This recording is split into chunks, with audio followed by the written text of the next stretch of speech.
No, it wasn't that good. For more, let me bring in David Corn, Washington Bureau Chief for Mother Jones, and an MSNBC political analyst, and Matt Schlapp, American Conservative Union Chairman and former White House political director for President George W. Bush. David, let me start with you. Who has the most to gain in tomorrow night's debate?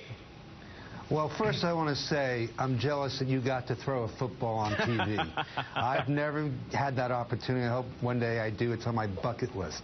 But actually, the most to gain is Chris Christie, because he can go from 2 to 4% and double his return. But, you know, right now I think the focus, and Matt maybe will weigh in from the Republican side or the conservative side, is mostly on Jeb Bush. I think this whole, you know, high schoolish face-off between Donald Trump and Carly Fiorina, you called me a bad name, you didn't like the way my face looked and all that stuff, is not material, because Carly Fiorina is not going to get in the hunt for the nomination here. She's running for vice president, commerce position, maybe cabinet position, but really Jeb Bush is in trouble with his own team, with his own donors, with the Republican establishment.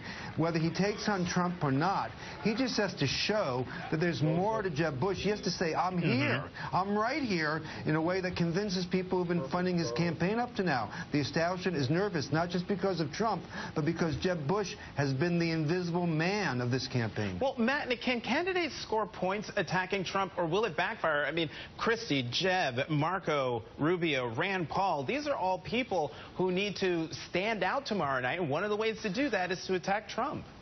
You know, this whole race started with people attacking Trump right from his very announcement. Right. John McCain, Lindsey Graham, these people were saying things like, oh, he's going to bring out the wacko birds, here come the crazies.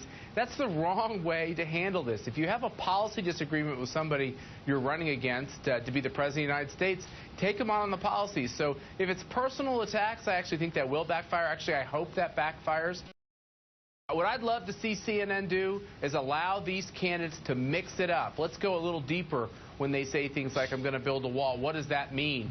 When they put these proposals out there, let's hear some more details, and let's hear the candidates go after each other. So, David, are you expecting candidates to attack Trump tomorrow, or will they take the high road and focus more on policy?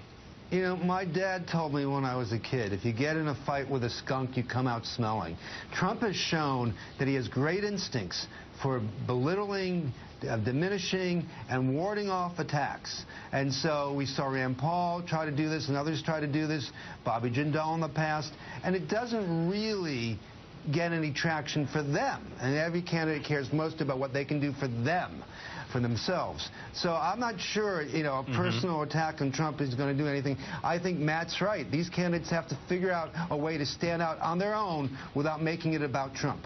Real quickly to the both of you, Matt and then David, who has the most to gain tomorrow night and who has the most to lose tomorrow night? Just give me a name. Okay, I think Ben Carson has the most to gain because he's done so well in the polls. Right. People are really listening to him. Let's see how he does. And who stands the most to lose? David, that's yours. I would say Jeb Bush. I say Jeb Bush stands the most to gain and the most to lose at the same time. I think Scott Walker has the most to lose because he's been you know, we haven't heard much from Scott Walker. It's a moment for him to hit some shots here. David Corn, Matt Schlapp, thank you. I'm Jonathan Capehart. Thanks for joining us.